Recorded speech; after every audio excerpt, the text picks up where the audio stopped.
Sebelumnya, Assalamualaikum warahmatullahi wabarakatuh. Perkenalkan, nama saya Jibran Rian Darmawan dari program studi Teknik Pengendalian Manajemen Lingkungan akan menjelaskan tentang materi-materi yang sudah diajarkan di toksikologi lingkungan. Sebelumnya, apa sih itu toksikologi? Toksikologi adalah pemahaman mengenai pengaruh-pengaruh bahan kimia yang merugikan bagi organisme hidup. Lalu, xenobiotik alami adalah zat yang secara alami terdapat pada tumbuhan dan hewan, dan sebenarnya merupakan salah satu mekanisme dari pertumbuhan dan hewan tersebut untuk melawan serangan dari predator. Lalu, studi ekotoksikologi adalah proses multi langkah yang melibatkan masuknya distribusi dan keadaan polutan dalam lingkungan. Masuknya dan keadaan polutan dalam organisme hidup dalam suatu ekosistem. Lalu pada tingkat organisme tersebut dapat berupa toksisitas akut yang menyebabkan kematian, akumulasi kerusakan kronis yang pada akhirnya menyebabkan kematian, kerusakan kecil dari berbagai aspek fisiologi dan morfologi, efek perilaku subletal, perubahan biokimia yang terukur. Lalu di tingkat populasi yaitu ukuran dan dinamika berdasarkan tingkat kelahiran, tingkat kematian, keuntungannya dari imigrasi dan kerugiannya dari imigrasi.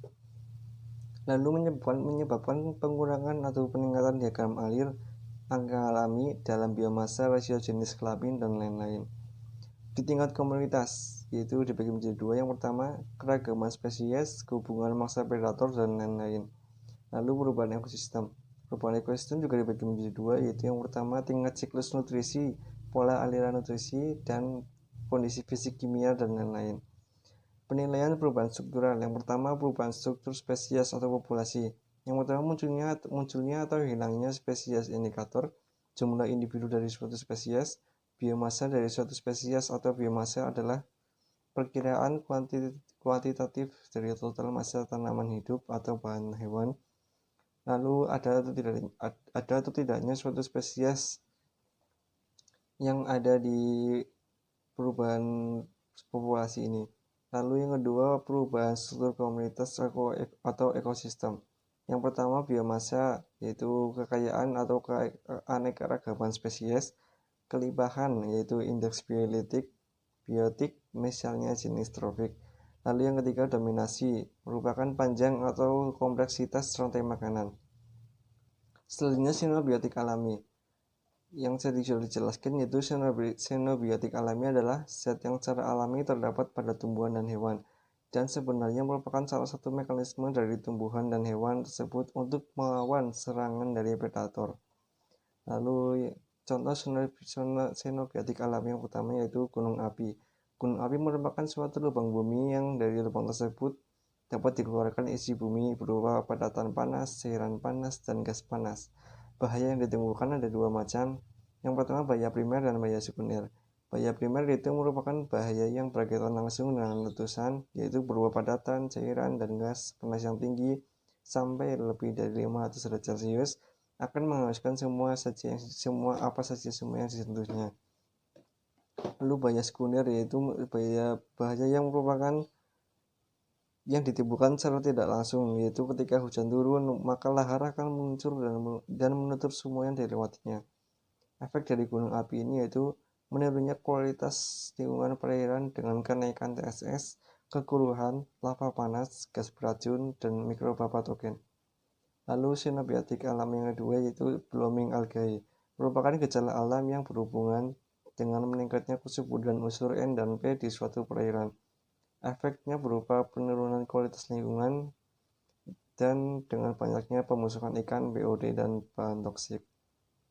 Lalu contoh xenobiotik alam yang ketiga ada tsunami. Tsunami berasal dari bahasa Jepang yaitu su, yaitu pelabuhan, nami, yaitu gelombang, sehingga secara umum diartikan sebagai pasang laut yang besar di pelabuhan.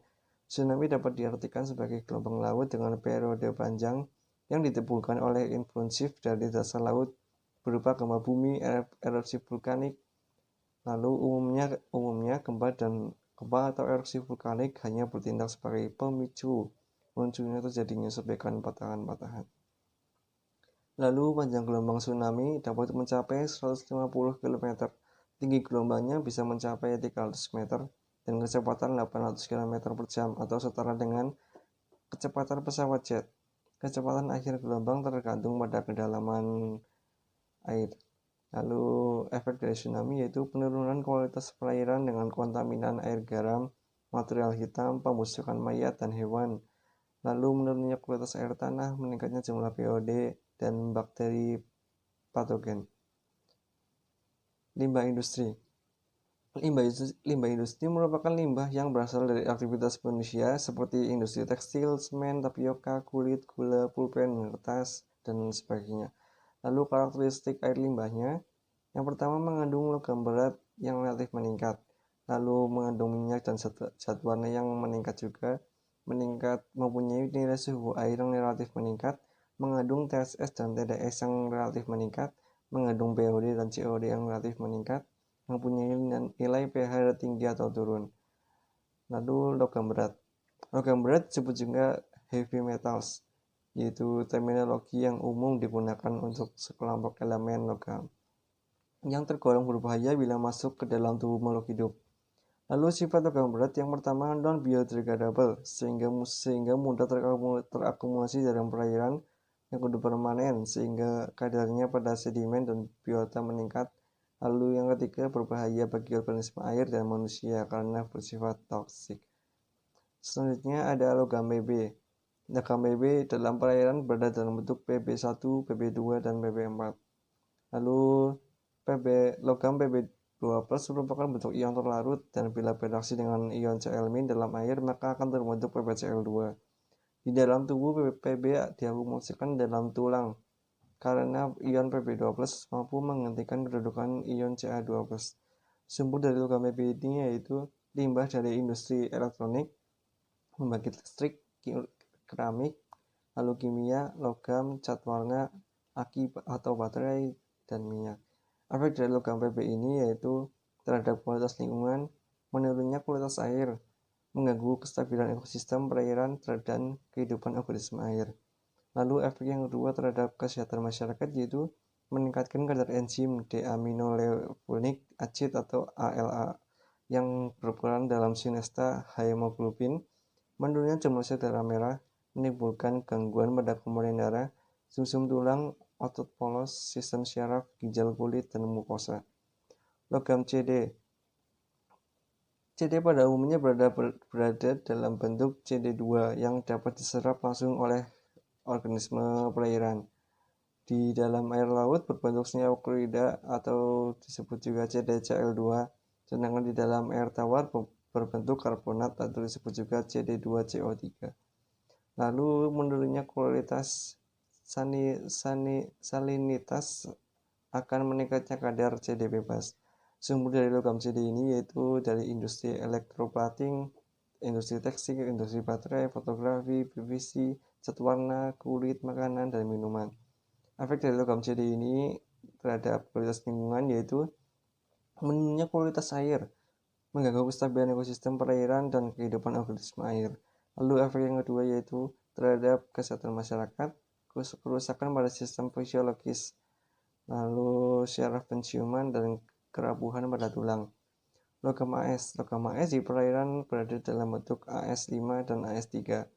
Bentuk AS5 dikenal sebagai arsenat yang stabil pada kondisi aerobik, sedangkan bentuk AS3 dikenal sebagai arsenit yang terdapat pada kondisi anaerobik. Sumber dari logam AS ini yaitu industri pengolahan kayu, manufaktur, pestisida, kertas, dan pulp, pen, cat warna, tekstil, gelas, karet, lapisan logam. Efek dari logam AS ini yaitu terhadap kualitas lingkungan yaitu menurunnya kualitas air, mengganggu kestabilan ekosistem perairan dan kehidupan organisme air. Lalu efek yang kedua terhadap kesehatan masyarakat yaitu karsinogen, lalu badan terasa sakit, muntah-muntah, diare, sakit perut, dan kulit memerah. Logam Cr. Logam Cr dalam perairan berada dalam bentuk Cr3 dan Cr4. Bentuk Cr4 bersifat lebih toksik daripada Cr3 bagi organisme perairan seperti invertebrata dan ikan. Dalam perairan merupakan fungsi dari pH. Pada pH 1 dan 2, Cr cenderung berbentuk kromat. Pada pH 2-6, Cr berada dalam kesetimbangan. Lalu sumber dari logam cair ini yaitu limbah industri manufaktur, limbah industri fungisida, limbah industri keramik, gelas, fotografi, pelapisan logam, dan kulit. Efeknya dari logam cair yaitu terhadap kualitas lingkungan, menurunnya kualitas air, mengganggu kestabilan ekosistem perairan dan kehidupan ekosistem air. Lalu yang terhadap kesehatan masyarakat yaitu alergi, iritasi membran hidung dan gangguan paru-paru, iritasi pada kulit dan membran mukosa, dermatitis, gangguan hidung, diare, liver, ginjal, dan pernapasan. Logam Ni. Logam Ni di dalam perairan berada dalam bentuk Ni2 dan berwarna hijau. Sumber dari logam Ni ini yaitu dari limbah industri pembakaran bahan bakar fosil, pelapisan logam, elektrik, tekstil, makanan dan minuman, atau seperti pewarna roti, sirup, dan minuman ringan. Efek dari logam Ni ini terhadap kualitas lingkungan yaitu menurunnya kualitas air, mengganggu kestabilan ekosistem perairan dan kehidupan ekosistem air. Lalu terhadap kesehatan masyarakat, terasa mual, muntah-muntah, diare, pusing, lesu, sakit kepala, sesak napas pada dada. Logam Zn di dalam perairan berada pada dalam bentuk ZnS atau sphalerite. Sumber dari logam Zn ini yaitu limbah galvanizer besi dan baja, campuran anti korosi dan kuningan, pestisida, cat, dan warna. Efek dari logam zat ini terhadap kualitas lingkungan yaitu menurunnya kualitas air, mengganggu kestabilan ekosistem perairan dan kondisi kehidupan ekosistem air. Terhadap kesehatan masyarakat yaitu demam, mual, muntah-muntah, kram, perut, diare. Logam Ag. Logam Ag dalam perairan berada dalam bentuk perak nitrat atau AgNO3 dan perak iodida.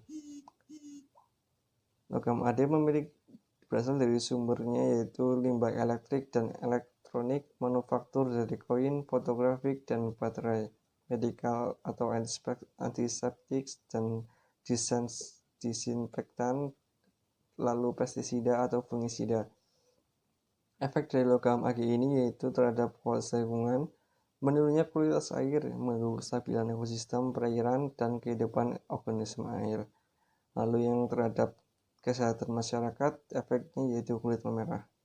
Logam Cu. Logam Cu dalam perairan berbentuk CuCl. Sumbernya berasal dari limbah manufaktur, alloy, elektrik, penyulingan minyak, pestisida. Lalu efeknya yaitu terhadap kualitas lingkungan, menurunnya kualitas air, mengganggu kestabilan ekosistem perairan dan kehidupan ekosistem air. Lalu terhadap kesehatan masyarakat, pusing, terasa mual, muntah-muntah, dan diare. Lalu gangguan pada sistem darah dan pencernaan. Logam Hg. Logam Hg dalam perairan terdapat yang pertama elemen atau metalik merkuro atau HgO, lalu senyawa organik dan senyawa organik. Lalu kegunaan dari logam Hg ini yaitu dapat mengalurkan logam lain dan membentuk logam paduan yang dikenal sebagai amalgam. Lalu sumber dari logam Hg ini yaitu limbah industri elektronik, limbah industri elektrolitik, fungisida, medikal dan alat kedokteran, antiseptik, pelapis gigi, kertas dan pulpen, dan sebagainya. Efek dari logam Hg ini yaitu terhadap kualitas lingkungan, menurunnya kualitas air, mengganggu kestabilan ekosistem perairan dan kehidupan ekosistem air. Efek yang kedua terhadap kesehatan masyarakat yaitu yang pertama kulit memerah, muntah-muntah, diare, berdarah, pertambahan kelenjar ludah, gigi mudah lepas, kerusakan rambut. Yang kedua radang tenggorokan, radang perut, radang buah pinggang, radang anus, radang hati, dan hilang daya ingat. Lalu yang ketiga kerusakan organ limpa, hati, dan ginjal hingga menjadi kanker. Cyanida atau CN. Cyanida merupakan racun pembunuh yang paling ampuh untuk semua orang. Cyanida penting dalam ekstraksi emas. Kadar ion cyanida pada dua macam jaringan ikan yaitu daging dan hati atau perut. Dampak terhadap kualitas lingkungan dari cyanida ini. Yang pertama, penurunan kualitas air dengan terakumulasinya dalam perairan, lalu kontaminasi dalam biota laut, dan kenaikan keragaman hayati. Kasus-kasus merkuri yang terkenal di luar negeri. Minamata di kasus-kasus merkuri yang terkenal di luar negeri. Yang pertama, Minamata di Pulau Kyushu, Jepang. Terjadi pada tahun 1953 sampai 1960 oleh limbah pabrik plastik Jiso Co Ltd berupa HCl yang dibuai ke pantai Minamata. Hal ini menjadikannya kadar Hg meningkat pada ikan 27-102 ppm berat kering, sehingga dalam darah penduduk yang mengonsumsi ikan sebesar 200-500 ppb. Akhirnya peningkatan meninggalnya sebanyak 3.000 orang di Pulau Kyushu, Jepang ini. Lalu yang kedua, kasus keracunan Hg di Irak. Terjadi pada tahun 1972 akibat makan roti. Lalu kasus keracunan Hg di Irak terjadi pada tahun 1972 akibat makan roti yang bahan bakunya gandum, diawetkan dengan anti jamur atau metil Hg fungisida. Hal ini menjadikan 6.500 orang keracunan dan 450 orang meninggal dunia. Gejalanya berupa sakit kepala yang sangat mudah lelah dan teriritasi dengan dan kaki terasa kebal dan sulit menelan. Sungai Angke dari Teluk Jakarta. Hal ini terjadi karena mengonsumsi ikan dan kerang yang sudah terkontaminasi beberapa jenis logam berat seperti Hg dan Bb. Gejalanya berupa kekejangan anggota gerak, inkoordinasi syaraf, kulit menguning, idiot pada anak, demam, dan kondisi tubuh cepat memburuk. Lalu yang keempat, Pantai Timur Surabaya atau disingkat Pemudubaya. Terjadi peringatan awal pada tahun 1991 oleh Dr. Suharmo Pikir SKM MKes bahwa lumpur Pemudubaya tercemar logam Cu, Hg, Cd, Pp, dan Fe. Lalu pada 1993 diperoleh data bahwa lumpur keputih menjadi kadar Cd 1,575 pm merupakan kadar terbesar di dunia, dan kadar Hg 1,485 ppm. Selanjutnya, warna. Warna merupakan suatu parameter yang menggambarkan kadar kimia radikal dalam suatu air limbah. Warna zat warna TSS dari kromogen dan ochrom. Kromogen merupakan senyawa aromatik yang berisi kompore atau zat warna dari radikal kimia seperti nitro, azo, etilen, karbonil, karbon nitrogen. Sedangkan ochrom merupakan senyawa radikal yang memudahkan terjadinya pelarutan seperti COH atau SO3H, NH2 atau OH.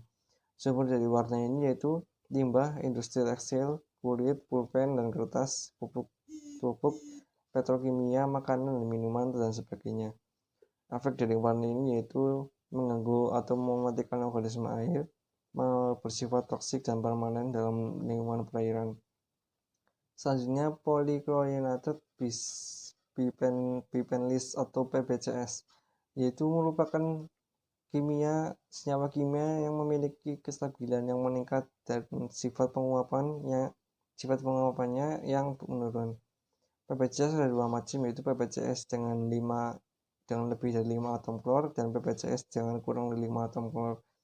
PCBS bersifat toksik dan persisten di perairan serta mudah larut dalam lemak, sehingga pada organisme mengalami akumulasi. PCBS cenderung berikatan dengan bahan organik dan anorganik yang tersuspensi atau di sedimen. Perairan yang aman bagi kehidupan organisme air adalah kurang dari 0,05 ppb. Sumber dari PBCS ini yaitu limbah industri plastik, cat warna, lem, kertas. Lalu efek dari PBCS ini yaitu mengganggu organisme air dan sanitasi lingkungan serta bersifat karsinogenik. Selanjutnya ada suhu. Suhu merupakan faktor pembatas dalam pertumbuhan distribusi organisme air, karena organisme kurang mentoleransi perubahan suhu. Sumber dari suhu yaitu industri pertambangan, lalu pembangkit listrik, lalu gula, dan sebagainya. Efek dari suhu yaitu menurunnya kadar O2 terlarut sehingga terbentuk kondisi habitat yang anaerobik. Yang kedua, meningkatnya daya toksik dari suatu bahan beracun. Lalu ada BOD dan COD. BOD yaitu banyaknya oksigen yang dibutuhkan oleh mikroorganisme dalam mendegradasi bahan organik dalam waktu 5 hari dan suhu 20 derajat Celcius. COD yaitu merupakan oksigen yang dibutuhkan oleh mengoksidasi bahan organik secara kimiawi dengan oksidatornya. KMNO4 atau K7CR2O7.